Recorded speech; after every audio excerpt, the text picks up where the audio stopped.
Nous sommes dans une société que je qualifierais de société fast-food. On est dans une société où est-ce que tout est facile à obtenir. On a faim, on va dans le frigo, ou on n'a pas le temps de préparer à manger, on va au restaurant, puis on a quelque chose de prêt en 5 minutes. Des fois, il y a une file d'attente, il faut attendre un peu. Ça, c'est étonnant. Mais on a tout rapidement. Lorsqu'on a mal à la tête, on prend une Tylenol, puis ça passe. Lorsqu'on a mal au ventre, qu'on a des problèmes gastriques, Pepto-Bismol. Lorsqu'on est fatigué, qu'on a de la misère à se concentrer, on va prendre un verre de café pour pouvoir se réveiller, avoir plus de pep et continuer d'avancer. Et ces produits pharmaceutiques, ces outils, ces éléments qu'on a accès ont beaucoup de bienfaits. Et c'est une bénédiction, quelque part, d'avoir ça. Mais un des inconvénients qu'il y a à tous ces bienfaits-là que notre société nous donne, c'est que ça diminue notre élasticité à la souffrance. Puis, au fur et à mesure qu'on a des outils pour être plus confortable, pour que ça soit plus facile, cette élasticité-là devienne plus difficile à s'étirer. Une des nouvelles technologies qui est arrivée dans les dernières années a diminué notre élasticité à une autre sorte de souffrance aussi, l'attente. Je suis aux toilettes pour faire mes besoins, puis je ne suis pas capable d'attendre, je vais sortir ça pour regarder Facebook, pour regarder qu'est-ce qui se passe dans les nouvelles, pour quoi que ce soit. Et ce réflexe-là existait aussi avant. Dans les salles d'attente, on avait les magazines, on avait le journal. Puis attendre a toujours été difficile, mais c'est encore plus difficile aujourd'hui parce que cette élasticité s'est encore réduite un peu. C'est rendu souffrant d'attendre. Ce matin, j'aimerais ça qu'on puisse réfléchir ensemble sur le thème de la souffrance. Plus particulièrement la façon dont on réagit face à la souffrance. Je ne prendrai pas le temps de parler ce matin de pourquoi on souffre ou du but de Dieu à travers la souffrance. Ces éléments-là ont été abordés il y a environ 2 mois dans la prédication de David Hein. Si jamais vous voulez aller plus loin sur les questions plus philosophiques et existentielles de la souffrance, vous pouvez réécouter cette prédication sur Internet. Non, aujourd'hui, je veux vraiment qu'on s'arrête sur nous, quand la souffrance arrive dans notre vie, qu'est-ce qu'on fait? Comment on réagit face à l'idée de souffrir? Puis, pour cela, je vais avoir comme pied d'attache le même passage qui a été prêché la semaine passée par Charles-Étienne, 1 Thessaloniciens. Puis, juste avant qu'on lise le passage, puis qu'on regarde le modèle des Thessaloniciens face à la souffrance qu'ils vivaient, j'aimerais qu'on puisse s'attarder à la réaction qu'on a face à la souffrance de notre vie. Qu'est-ce qui, dans notre société, est mis de l'avant lorsqu'on souffre? La première réaction que je vous propose, c'est la fuite. Comme je l'ai dit en introduction, dans les petites souffrances de la vie, on a tendance à fuir cette souffrance-là en se tournant vers des solutions faciles. Le fast-food, les Tylenol, le café, le cellulaire. C'est facile de chercher à ne pas vivre la souffrance et à la fuir en se tournant vers toutes sortes de choses qui vont apaiser ce sentiment, ce ressenti à l'intérieur de nous. Mais lorsqu'on a un mal de dos qui ne peut pas partir, puis qu'on a l'habitude de fuir, qu'est-ce qu'on fait? Bien, on peut facilement se tourner vers une fuite plus grande. Lorsqu'on a de l'anxiété à l'intérieur qui ne va pas partir, puis que là, on se tourne vers les médecins puis qu'ils ne trouvent pas une solution, qu'est-ce qu'on fait? Il y a plusieurs personnes qui, lorsque la souffrance s'intensifie, vont se tourner vers leur convoitise, leur dépendance. Lorsqu'on voit des personnes qui sont dépendantes de la drogue, de l'alcool, des divertissements, de leur compte Netflix, de leurs jeux, il y a toutes sortes de dépendances qui existent autour de nous, qui existent à cause de notre fuite face à la souffrance. Je vous donne l'exemple de l'histoire racontée par Saint-Exupéry du Petit Prince. Le Petit Prince, dans cette histoire, est un Un jeune homme qui a quitté sa planète et qui voyage de planète en planète pour finalement arriver sur la Terre. Et à chaque planète où il s'arrête, il y a une petite caricature de l'être humain différente. Et à un moment donné, le petit prince arrive sur la planète du buveur. Puis, je prends le temps de vous narrer un peu l'échange entre le petit prince et le buveur. Qu'est-ce que tu fais? Je bois. Pourquoi bois-tu? Je bois pour oublier. Pour oublier quoi? Pour oublier que j'ai honte. Honte de quoi? Honte de boire. J'aime beaucoup cette caricature-là. Mais en même temps, je la trouve triste parce qu'on voit un homme qui a pris l'habitude de fuir dans la boisson et que cette fuite a créé une forme de souffrance qui s'intensifie et qui l'amène à fuir encore dans la boisson, qui est un cercle vicieux qui n'arrête pas. Il s'engourdit à la souffrance encore et encore par l'alcool. Mais nous, on est chrétiens, on sait que l'abus d'alcool, c'est mauvais. On sait que la drogue, c'est mauvais. On sait que d'être dépendant, peu importe la forme, c'est mauvais. Mais on peut quand même être tenté de fuir par toutes sortes de moyens, par des moyens qui sont plus acceptables chrétiennement. Il y a des personnes dans notre société qui vont chercher à fuir en pensant aux pensées positives, à dire « OK, ça c'est bon pour moi, puis je souffre, mais au lieu de me concentrer sur la souffrance, je vais me concentrer sur telle chose qui me fait du bien, telle chose qui est beau et bien, puis je vais mettre de côté les relations toxiques qui sont autour de moi et je vais fuir ces relations-là pour me concentrer sur ce qui me fait du bien. » Puis, dans le milieu chrétien, on peut avoir tendance à faire la même chose, mais au lieu de se concentrer sur la pensée positive, on va se concentrer sur la reconnaissance puis les joies du Seigneur. Et c'est pas mal de faire ça, c'est pas mal la reconnaissance et c'est pas mal de se réjouir en Christ. C'est présenté dans la Bible et c'est encouragé dans la Bible. Mais en même temps, pourquoi est-ce que je me tourne vers ça? Est-ce que c'est parce que je fuis ou parce que vraiment je veux me réjouir en Christ et je veux être reconnaissant? Est-ce que c'est correct de fuir la souffrance en me concentrant sur des choses positives? Il y a des personnes qui vont fuir la souffrance en se concentrant dans l'activisme chrétien, en voulant faire du bien aux autres autour d'eux. Je me sens seul chez moi, puis je n'ai pas le goût de me sentir seul. Je vais sortir, puis je vais aller servir. Puis encore là, le service, c'est bien, mais est-ce que lorsque j'ai de la souffrance, je réagis en fuyant? Il y a d'autres personnes qui, lorsqu'ils souffrent, vont être dans un malaise face à la souffrance et vont prier Dieu pour que Dieu enlève cette souffrance-là.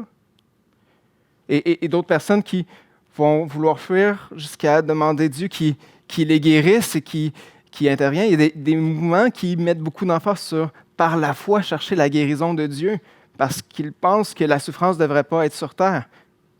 Puis à quelque part, ils ont raison, la souffrance ne devrait pas être sur terre à la base. Mais est-ce que la fuite face à la souffrance est une bonne réaction?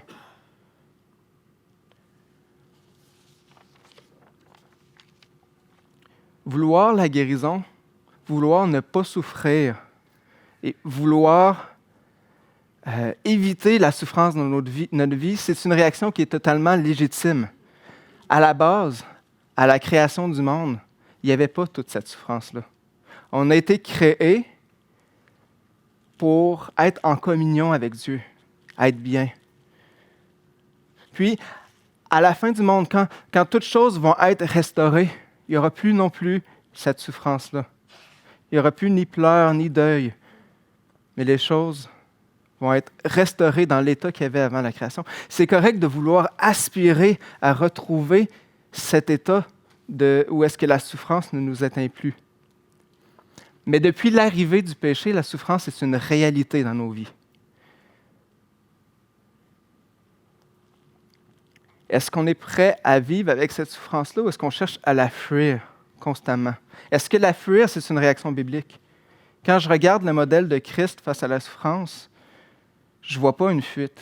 Au contraire, on l'a chanté à quelques reprises que Christ est descendu sur terre pour accepter de souffrir pour nous. Lorsqu'il était au ciel, il n'y avait pas à souffrir cette souffrance physique qu'il a connue sur terre. Il a choisi de quitter le ciel, venir sur terre et passer une vie sur terre à nous côtoyer puis à goûter à la souffrance. Et on voit vers le jardin de Gethsémani toute la souffrance qu'il portait et qu'il a choisi de porter quand même en allant jusqu'à la croix et en mourant pour nous. De par ce modèle-là, j'ai de la misère à accepter que la fuite est une réponse biblique à la souffrance. Alors, si on regarde d'autres solutions, au lieu de la fuite, d'autres personnes vont chercher à s'autodéfendre, à se protéger. J'ai mal, je veux m'arranger pour pas que ça me fasse mal encore, fait que je vais japper auprès des gens autour de moi, je vais chercher à me défendre. Ou, quand il y a un conflit dans un couple, souvent, la personne chacun des deux, chacun de leur bord, vont réagir de la manière « j'ai mal, tu m'as fait mal, je vais me protéger, je veux que tu reconnaisses ce que tu as fait qui m'a fait mal. Et tant que tu ne l'auras pas reconnu, je ne reconnaîtrai pas ce que j'ai fait qui t'a fait mal. » Et si les deux ont cette même position-là, il n'y a pas de réconciliation possible parce que les deux sont en opposition et les deux veulent que l'autre reconnaisse leur tort.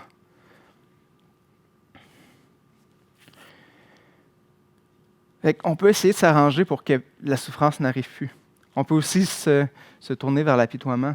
Mais on voit qu'encore là, ces réactions-là, c'est des réactions charnelles et non pas bibliques. Alors, une autre réaction qu'on pourrait vouloir avoir, c'est OK, on voit la souffrance, ben on l'accepte de plein fouet. On va porter notre croix. Ça aussi, c'est un concept biblique de porter notre croix. Mais en même temps, est-ce que l'autoflagellation chrétienne est une réponse biblique à la souffrance? On voit un mouvement, il n'y a pas si longtemps, où est-ce que les gens disaient « J'ai beaucoup souffert, je vais gagner mon ciel » et qui recherchaient à souffrir pour être plus proche de Dieu. Dans ce milieu catholique, moi c'est ça là, mais dans le milieu protestant, on peut avoir aussi cette même approche de pas pour le salut, parce qu'on sait qu'on est sauvé uniquement par la grâce en Jésus-Christ en mettant notre confiance à Dieu. Mais si je souffre, je vais peut-être avoir plus de piété. Si je souffre, je vais peut-être être plus proche de Dieu et rechercher la souffrance pour s'approcher de Dieu. On voit dans Colossiens que Paul nous met en garde contre l'idée qu'on se mette toutes sortes de principes, de préceptes pour nous rapprocher de Dieu. Lui, il parle des fêtes, j'ai un blanc, mais il nous parle de toutes sortes de préceptes, puis il dit que ces préceptes-là deviennent pernicieux à l'usage. Si on se met des lois pour se rapprocher de Dieu, que ce soit par la souffrance ou autrement, ben, on est en train de bifurquer de l'essentiel. On a été sauvés par la grâce. Et c'est par la foi qu'on se rapproche de Dieu, par la grâce qu'on se rapproche de Dieu, et non pas par nos souffrances. Quoique Dieu peut utiliser nos souffrances pour grandir. Mais si je veux accepter la souffrance parce que je veux avoir plus de piété ou parce que je veux m'attirer les faveurs de Christ, est-ce que je suis en train de bien réagir? Puis, je vois même d'autres personnes qui vont s'attirer, qui vont choisir la souffrance parce qu'ils ne se sentent pas dignes de Dieu. Je viens de pécher, je me sens coupable, je ne mérite pas d'être à la présence de Dieu et je me flagelle à cause de ça, de combien je suis une personne mauvaise. Mais à quelque part, Dieu nous a sauvés par la grâce. Christ a déjà payé pour ces péchés-là. Le fait que je m'apitoie sur moi-même ne me rapproche pas plus de Dieu.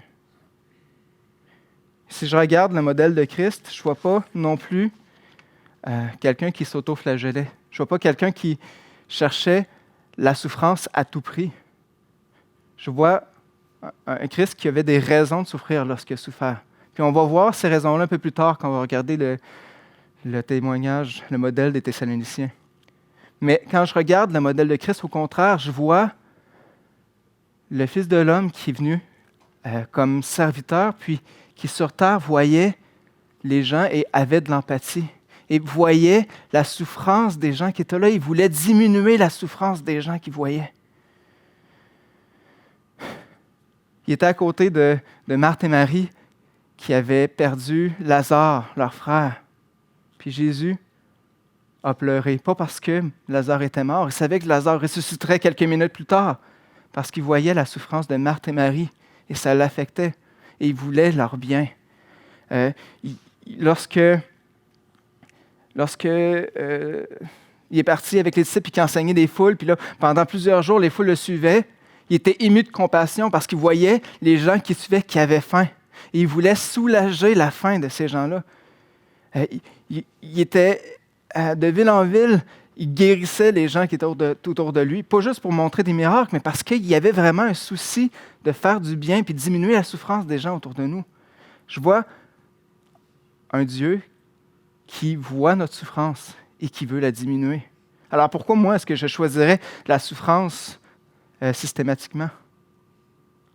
Alors comment est-ce qu'on réagit lorsque la souffrance arrive dans nos vies? Et mon but, c'est de nous faire réfléchir. Lorsque je souffre, qu'est-ce que je fais? Est-ce que je fuis? Est-ce que je me plains? Est-ce que je cherche à me protéger pour plus que ça arrive? Est-ce que je m'auto-flagelle? On va regarder le modèle des Thessaloniciens, dans 1 Thessaloniciens, chapitre 1. Comme Charles-Étienne l'a bien expliqué la semaine passée, les Thessaloniciens vivaient dans une période de persécution. Puis, je prêche sur le même texte que Charles-Étienne la semaine passée, mais je ne vais pas dans le même sens que lui. Et je trouve que l'introduction qu'il a faite est une très bonne exposition de pourquoi Paul a écrit aux Thessaloniciens. Moi, ce matin, je veux qu'on se concentre sur le thème de la souffrance. Et les Thessaloniciens ont souffert. Ils étaient persécutés partout où est-ce qu'ils étaient. Puis même, il y a des gens autour d'eux qui étaient morts à cause de la persécution et ils vivaient un deuil. Ces gens souffraient à l'intérieur de par la souffrance physique, de par la souffrance émotionnelle, la perte des êtres chers autour d'eux. Et c'est dans ce contexte-là que Paul leur écrit l'Épître de Thessaloniciens. Donc, on va lire les versets 2 et 3. Nous rendons continuellement grâce à Dieu pour vous tous, faisant mention de vous dans nos prières, nous rappelant sans cesse l'œuvre de votre foi, le travail de votre amour et la fermeté de votre espérance en notre Seigneur Jésus-Christ, devant Dieu notre Père. Dans le contexte de souffrance des Thessaloniciens, les Thessaloniciens ont répondu à Paul. Je reprends ça. Dans le contexte de souffrance des Thessaloniciens, Paul se réjouissait, non pas de la souffrance qu'ils vivaient, mais de la façon dont les Thessaloniciens ont réagi. Et la réponse que je veux qu'on regarde ce matin, c'est la foi, l'espérance et l'amour. Nous rappelant sans cesse l'œuvre de votre foi. Première réaction qu'on va voir ce matin, c'est la foi. L'œuvre de votre foi. Le mot œuvre ici, ça veut dire en grec œuvre. Ça veut dire travailler. Et le thème foi, c'est de faire pleinement confiance en Dieu, en sa personne, en ses promesses. Tellement confiance que ça se reflète dans mes actions, que ça se reflète dans l'ouvrage de mes mains, dans les décisions que je prends au quotidien. Avant la chute, c'était facile de faire confiance à Dieu. Néanmoins, Adam et Ève et la race humaine ont choisi de faire confiance en le serpent et dans ce que le serpent promettait que dans Dieu.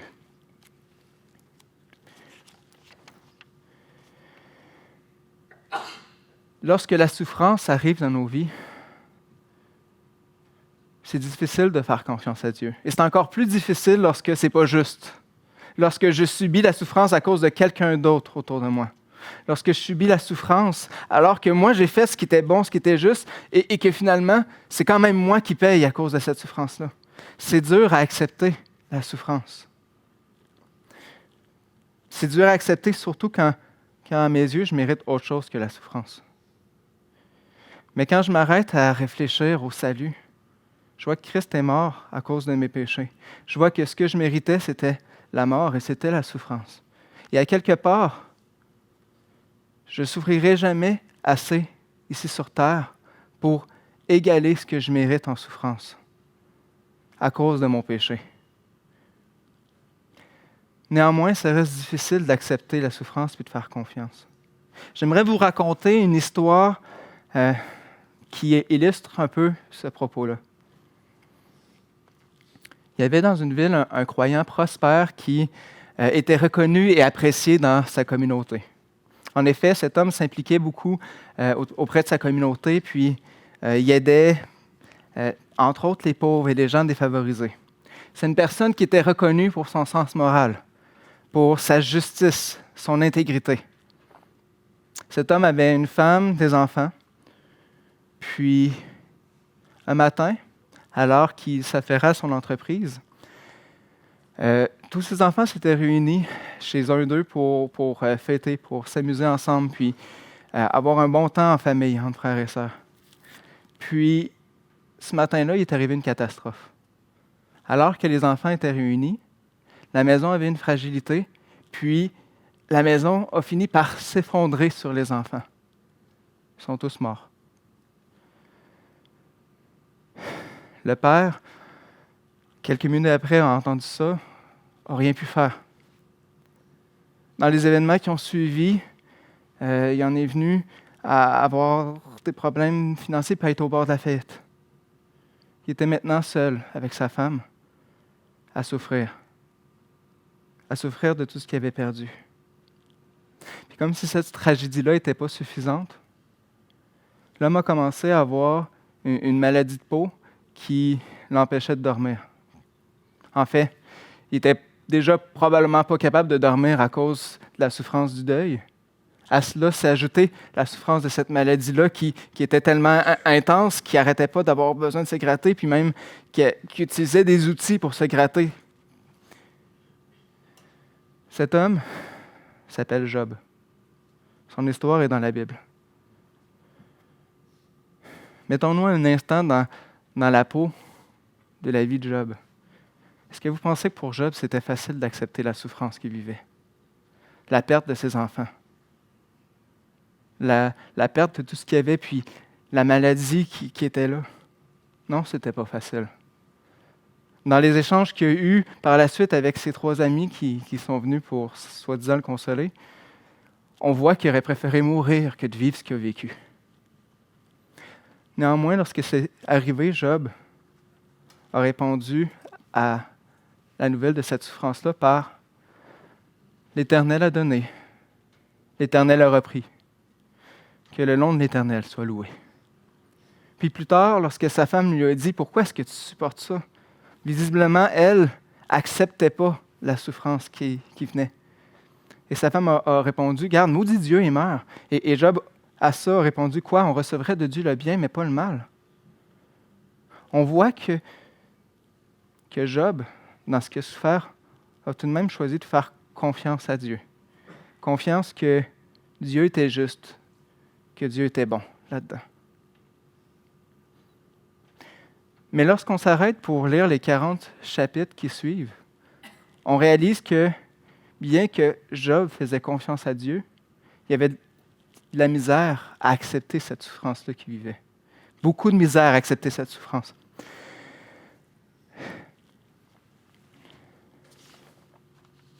Ça a pris 40 chapitres avant que Job réalise que Dieu,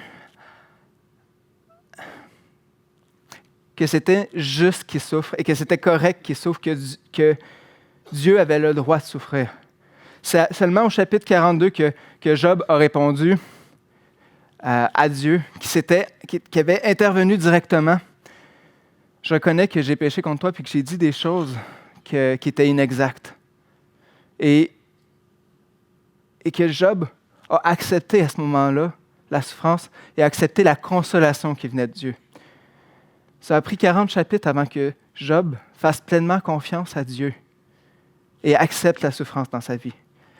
La foi dans la souffrance, c'est aussi d'accepter cette souffrance-là dans notre vie puis de l'assumer. Ça peut passer par la prière, puis on voit le modèle de plusieurs psalmistes qui, lorsque la souffrance arrive, expriment leur souffrance à Dieu, puis lui dit à quel point ils trouvent ça difficile, puis qu'ils sentent une injustice là-dedans, puis on voit l'expression « crier à Dieu ». On voit le psaume 88, par exemple, qui est un bon exemple de cette démarche-là. Puis on voit que souvent les psalmistes finissent en acceptant cette souffrance, en faisant confiance à Dieu. J'aimerais qu'on prenne une illustration pour parler de cette foi, cette confiance en la souffrance, celle de l'accouchement. Une femme qui accouche pour la première fois sait qu'il y a une souffrance immense qui va venir avec ça. Sait que ça va être difficile, l'a entendu. Mais la femme a quand même choisi de vouloir avoir cet enfant et de passer à travers cette souffrance-là parce que la femme fait confiance qu'en bout de ligne, ça vaut la peine. Il y en a qui ne vont pas accepter la souffrance telle que j'ai décrit, mais il y en a certaines qui vont accepter cette souffrance-là parce qu'ils font confiance que ce qu'il y a en bout de ligne a beaucoup plus de valeur que toute la souffrance à laquelle ils vont passer. Puis cette attitude-là, c'est d'ailleurs ce qu'on voit dans Hébreux 11, dans les héros de la foi, où on voit des hommes qui, par la foi, ont agi, par la foi, ont accepté la souffrance. Et j'aime beaucoup l'image de Daniel avec la fosse au lion, mais aussi des amis de Daniel avec la fournaise ardente. Shadrach, Meshach et Abednego, on leur a dit que s'ils n'adoraient pas telle idole, ils allaient être jetés dans une fournaise ardente et ils ont choisi de faire confiance à Dieu que lui valait plus la peine que la souffrance de la fournaise ardente. Puis, lorsqu'ils se font attraper et qu'ils viennent pour être jetés dans la fournaise ardente, ils répondent au roi, « Voici, notre Dieu que nous servons peut nous délivrer de la fournaise ardente et il nous délivrera de ta main, ô roi. Sinon, sache, ô roi, que nous ne servirons pas tes dieux et que nous n'adorerons pas la statue que tu as élevée. » Les amis faisaient confiance à Dieu. Shadrach, Meshach et Abednego faisaient confiance à Dieu assez pour être prêts à subir la fournaise ardente. Ils faisaient confiance à Dieu que Dieu pouvait leur éviter cela, mais ils faisaient aussi confiance à Dieu que si ça arrivait, c'était correct. Et dans Hébreux 11, on voit la liste de gens qui ont fait confiance à Dieu, mais aussi et qui ont été délivrés, qui ont évité la souffrance, mais aussi ceux qui ont fait confiance à Dieu et qui ont subi la souffrance, jusqu'à la mort pour certains. Ce qui nous pointe vers notre modèle suprême, Christ, qui, comme ça dit dans Hébreux 12, 1 à 3, « Courons avec persévérance dans la carrière qui nous est ouverte, ayant les regards fixés sur Jésus, le chef et le consommateur de la foi, qui, en vue de la joie qui lui était réservée, a souffert la croix, méprisé l'ignominie, et s'est assis à la droite du trône de Dieu. Considérez en effet celui qui a supporté contre sa personne une telle opposition de la part des pécheurs, afin que vous ne vous lassiez pas l'âme découragée. » Faites confiance à Dieu. Faites confiance à ses promesses. Faisons confiance que la joie qui nous attend vaut beaucoup plus la peine que les souffrances présentes. Gardons en tête, comme dit 2 Corinthiens, que nos légères afflictions du moment présent produisent pour nous, au-delà de toute mesure, un poids éternel de gloire, parce que nous regardons non pas à ce qui est visible, mais à ce qui est invisible. Et ça m'amène au deuxième modèle qu'on voit dans les Thessaloniciens, celui de l'espérance. Parce qu'on a vu cette confiance qu'il y avait dans les gens, mais aussi ce regard qu'il y avait dans ce qui nous attendait.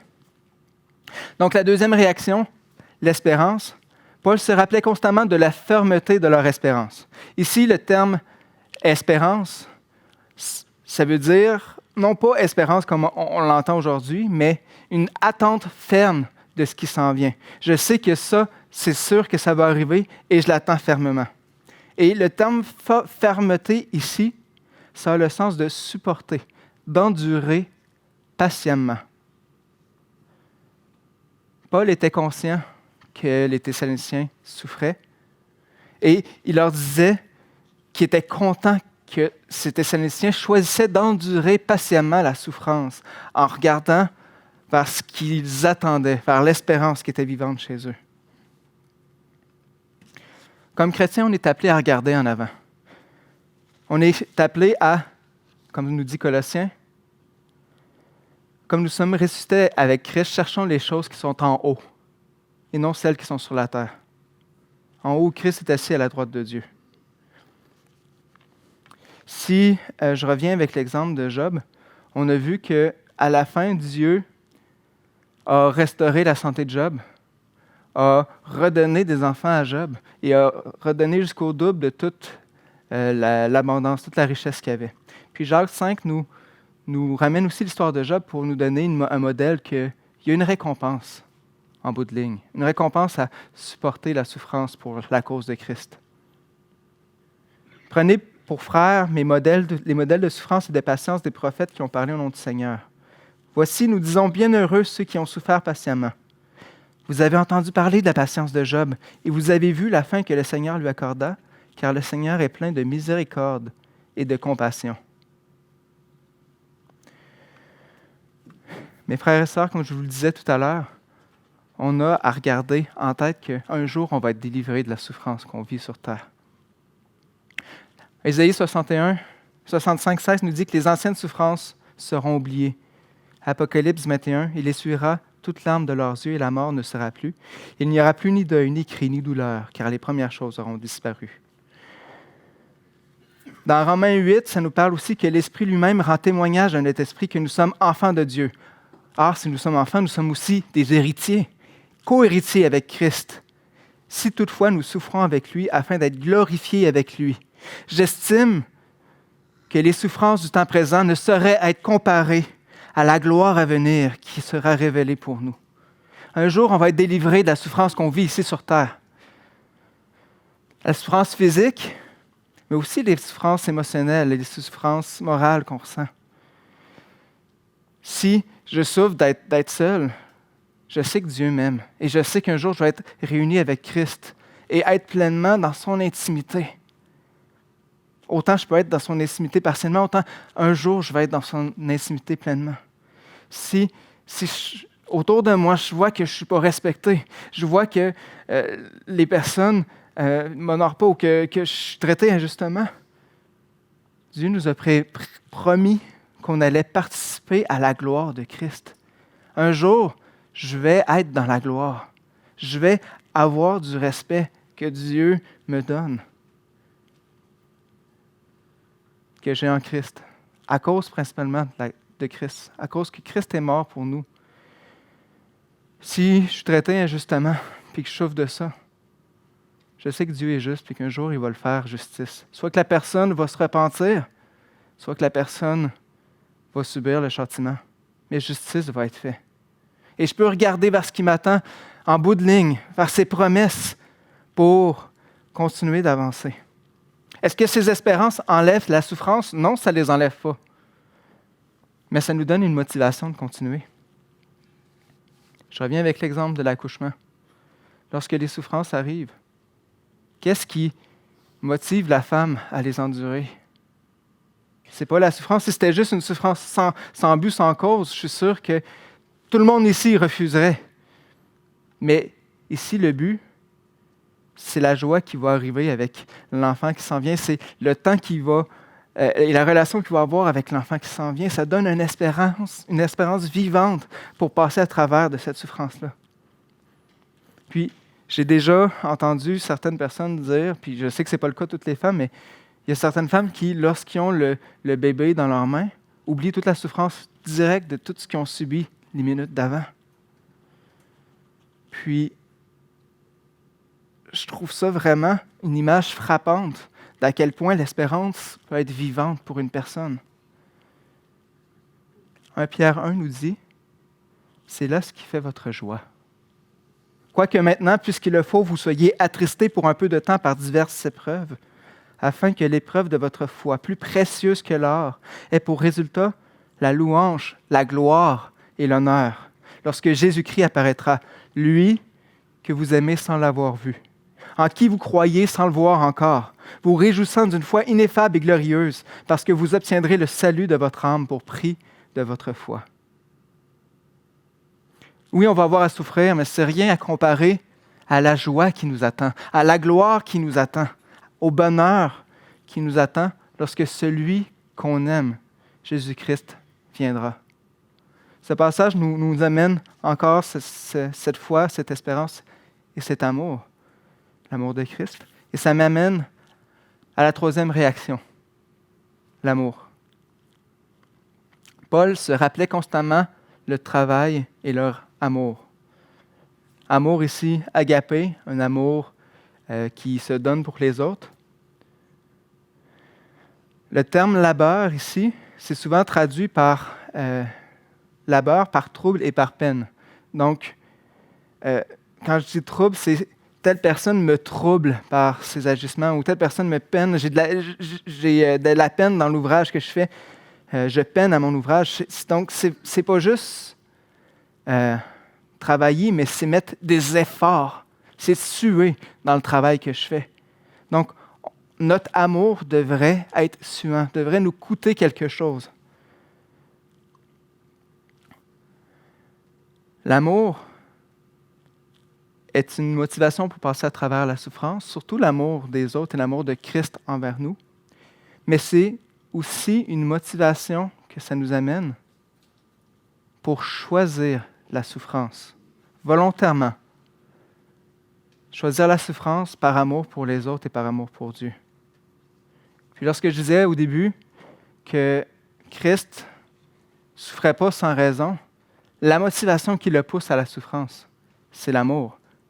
Si une telle souffrance n'est pas à cause de l'amour, ben ça ne vaut pas la peine de la choisir. 1 Pierre 2, 19 à 25 nous dit « Car c'est une grâce de supporter des afflictions par motif de conscience envers Dieu quand nous souffrons injustement. En effet, il n'y a pas de gloire à supporter des mauvais traitements pour avoir commis des fautes, mais si on supporte la souffrance lorsqu'on fait le bien, c'est une grâce devant Dieu. Et c'est à cela que vous avez été appelés, parce que Christ aussi a souffert pour vous laisser un exemple afin que vous suiviez ses traces. Lui qui n'a point commis de péché, et dans la bouche duquel il ne s'est point trouvé de faute. Lui qui injuriait ne rendait point d'injure, maltraité ne faisait point de menaces, mais s'en remettait à celui qui juge justement. En d'autres mots, lui qui avait absolument aucune raison de subir la souffrance et que c'était une pleine injustice qu'il subisse la souffrance.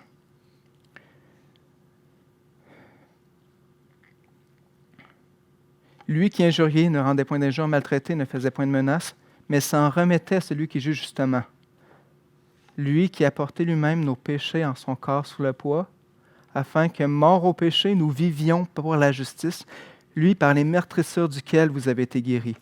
Car vous étiez comme des brebis errantes, mais maintenant vous êtes retournés vers le pasteur et le gardien de nos âmes. Comme Christ a souffert pour nous, par amour, nous aussi on est appelés à souffrir par amour pour lui et pour les autres. Nous avons cette image de cet amour de Christ. Puis, j'aime beaucoup le passage d'Ésaïe 53, c'est un de mes passages préférés. Quand on voit Christ qui est décrit comme étant méprisé, abandonné des hommes, un homme de douleur, habitué à la souffrance, semblable à celui dont on détourne le visage. Nous l'avons dédaigné, nous n'avons fait de lui aucun cas, on l'a rejeté. Cependant, ce sont nos souffrances qu'il a portées. C'est de nos douleurs qu'il s'est chargé. Et nous l'avons considéré comme puni, frappé de Dieu, humilié, mais il était blessé pour nos péchés, brisé pour nos iniquités. Le châtiment qui nous donne la paix est tombé sur lui et c'est par ses meurtrissures que nous sommes guéris.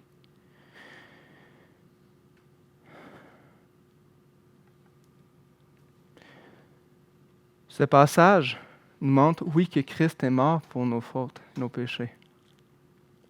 Mais ça nous montre aussi que Christ a porté nos douleurs, a porté nos souffrances. Ce sont nos souffrances qu'il a portées. C'est de nos douleurs qu'il s'est chargé. Cette souffrance que l'on vit, Christ l'a vécue aussi. Il la connaît. Notre Dieu, c'est un Dieu qui est empathique. C'est un Dieu qui voit notre peine, qui voit notre souffrance. Et on voit beaucoup d'interventions de Dieu dans l'Ancien Testament parce qu'il voyait la misère de son peuple et il agissait. On voit encore le modèle de Christ qui, comme j'ai dit déjà plus tôt, voyait notre souffrance, voyait la souffrance des gens autour d'eux, a pleuré, a démontré de l'empathie. Il a pleuré parce qu'il voyait la tristesse de Marthe et Marie. Il a pleuré parce qu'il voyait Jérusalem qui était perdue et qui se tournait vers toutes sortes de futilités. Il était ému de compassion devant les malades, devant la foule qui était abattue et affamée. On a un Dieu qui est souffrant, on a un modèle, Christ, qui était empathique et qui avait des bonnes raisons de souffrir. On a des bonnes raisons de souffrir, comme notre glorieux Sauveur en a une. On est appelé à plusieurs reprises à souffrir par amour pour lui. Puis on voit cet appel à plusieurs reprises de porter la croix, justement, de souffrir les mêmes souffrances de Christ. Principalement, dans ces passages-là, on voit la connotation de persécution, mais on voit aussi l'idée que la souffrance est une conséquence du péché, puis on a à être prêt à porter cette souffrance-là pour nous et pour les autres autour de nous. Et je reprends l'exemple de l'accouchement et même des enfants. Combien de mères sans hésiter vont dire que ça vaut la peine de repasser à travers la souffrance de l'accouchement pour avoir un autre enfant à aimer?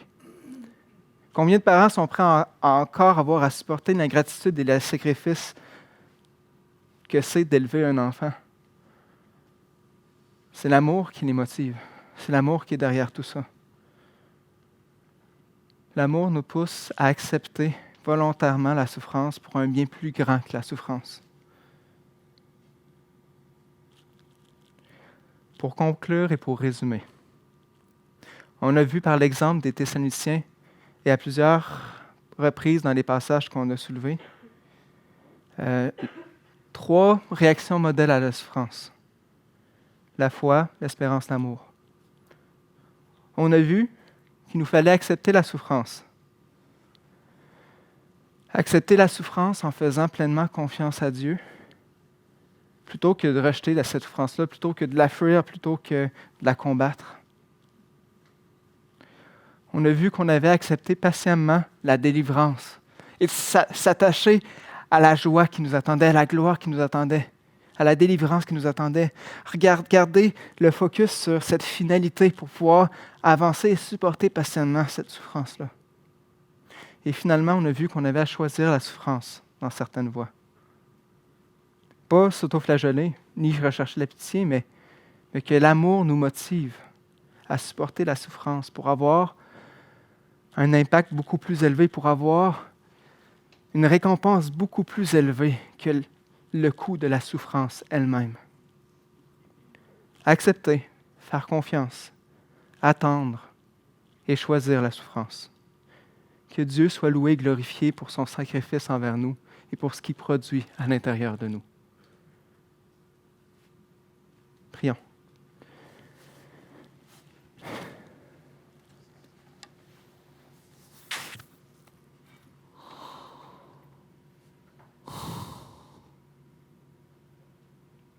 Dieu, toi le Dieu qui est un Dieu souffrant, toi le Dieu qui est un Dieu qui a porté nos fautes, nos péchés, notre souffrance, nos douleurs. Je te remercie pour ce modèle de souffrance que tu nous as donné. Oui, la souffrance, c'est difficile à accepter, que ce soit dans ma vie puis la vie de mes frères et sœurs. La souffrance, ça fait mal. C'est le propre de la souffrance. Mais Seigneur, je te prie de nous aider, de m'aider, moi, à accepter la souffrance lorsqu'elle m'arrive. Peu importe la forme de souffrance. À accepter sa venue, puis à te faire confiance là-dedans. Aide-nous à garder en tête qu'un jour, on va être délivré.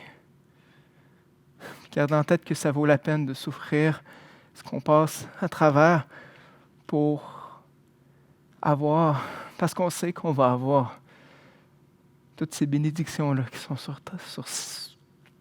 qu'on va avoir au ciel, puis même celles qu'on va goûter ici sur la terre.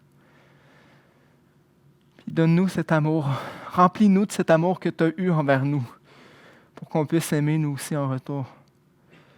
Pour qu'on puisse aimer pleinement, puis être prêt à payer le prix, parce que même que ça vaut la peine de souffrir quand on voit toute cette gloire qui nous attend, quand on voit toute cette joie qui nous attend. Aide-nous à accepter de souffrir comme toi tu as souffert pour nous.